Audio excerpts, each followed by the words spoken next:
to'xtamdan ko'rdingizmi, bek tayyorlaringiz var ekan, cumhur şirketimizden yanını paylaşkan vaqtda o'lgirib gap qapsiz. To'xtamdan mazmunlardim çatak. İşte, biz şu marketimçi qarang, biz xaridarlarga manfaatini o'ylashib, xaridarlarga shu ko'proq pay tegsin deb o'ylashdik. To'g'ri. Qarang, buning uchun qarang, 120 mal setyapsiz, 30 so'qamiz. Uning ustiga sizga tegadigan manfaatim uchun qarang, bek ko'p buning. Siz nereden bazarlashmoqchisiz, nereden? Ben Qashqardan. Qashqar. Qashqarning bazarını açamsizmi? Ha. Bu işte yaş umaq kichik turib lan Qashqarning bazarını. Hozir vallahi yomon bo'lib ketibsizlar-ku. Neni bitagandingiz? Ben Seyjingda shu bitaga. Ha. Qanchalik bo'ldi bitagili? 3 yil bo'ldi. Hey, 3 yilda mushunchalik ishlarni qilyaptingizmi? Yomon bo'lib ketib borsizlar-ku. Qarang, umaq kichik turib 3 yilgacha bir ming ishlarni tayyorlayapsiz. Men to'xtamdan o'zingiz ko'rdingiz ham sizlarga bo'lgan manfaati xili ko'p bo'ldi danga. Shuni men imzo qo'ytamsiz. Ben yana bir o'ylashib baqay. Hey, to'xtab turing. Men sizga bir gap qilib beray.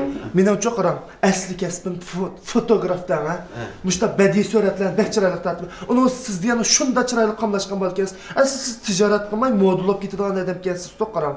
Hozir qashlaringizni o'ngshaplam, sochlaringizni o'ngshapla qilsak, shunda chiroyingiz ochilib ketadi ekan. Men sizni chapdan sevarsiz, bilishib pachasini tortib qo'yay. Ben sen so'qoqdan qo'rquncha. Voy sevdim. Voy sevdim. Voy. Kim ola shuna bo'lib chiqatsizlar? To'xtam tuzyapmiz da.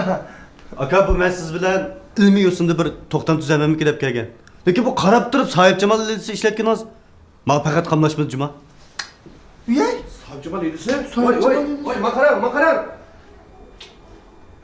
Ekberjon, bu nima qilganingiz bu, ha? Shu mahallada bilan to'xtam tuzyapgan. Shuning bilan to'xtamga imzo qo'yishga toza mayli bo'lmadi. Shuni ozroq shilab resimlarga tortib Siz to'xtam tuzamsiz, hayron chapidan soldirapsiz, ha?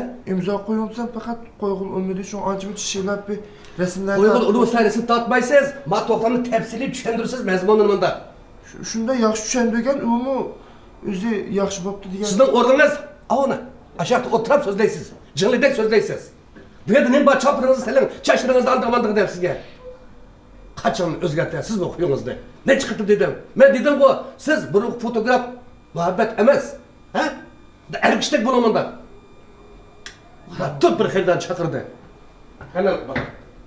Voy, kamay. Resim tortib qo'yadigan xato shumsa ya. 抖音。